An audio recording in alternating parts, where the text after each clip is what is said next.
Balik lagi bersama saya Rina Yuriza. Di sini saya masih menjelaskan tentang filsafat hukum Islam.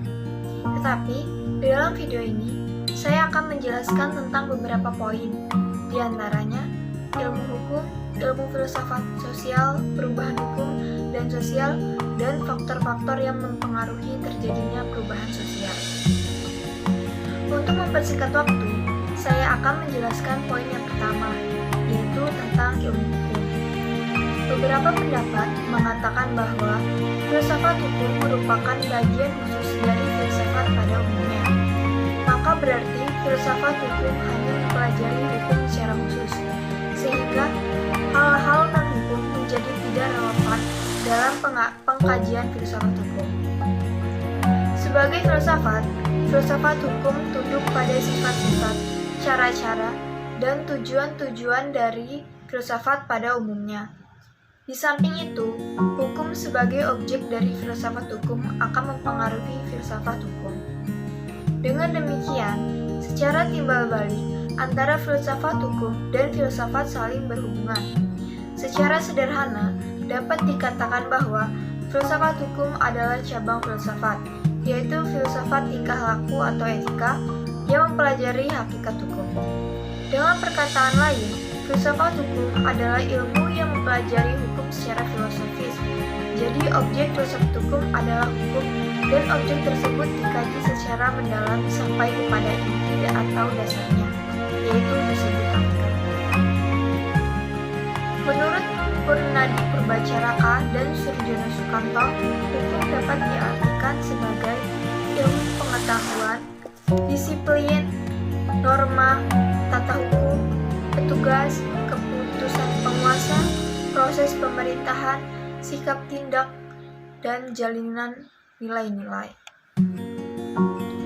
Nah, poin yang kedua, saya akan menjelaskan tentang ilmu filsafat sosial.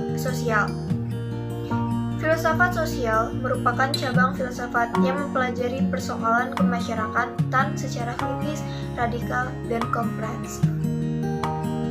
Poin yang ketiga, yaitu perubahan hukum dan sosial. Proses terjadinya perubahan-perubahan pada masyarakat dunia merupakan suatu gejala yang normal berkat adanya komunikasi modern dengan taraf teknologi yang berkembang dengan pesatnya.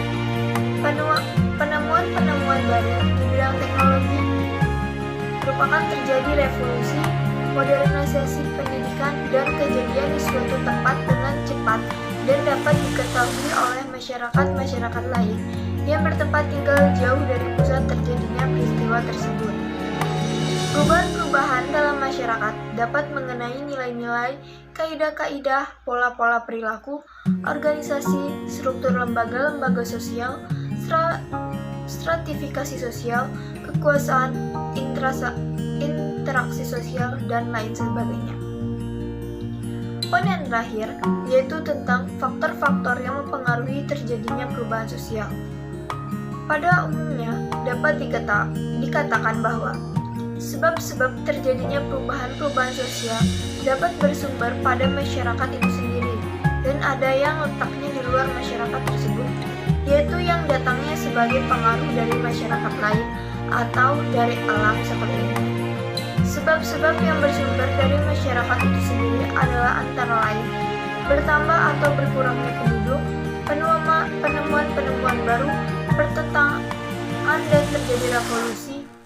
Suatu perubahan sosial dapat bersumber pada sebab-sebab yang berasal dari luar masyarakat tersebut, misalnya sebab-sebab yang berasal dari lingkungan alam, perangan, pengaruh kebudayaan masyarakat, dan sebagainya. Sekian penjelasan dari saya, kurang lebihnya saya mohon maaf.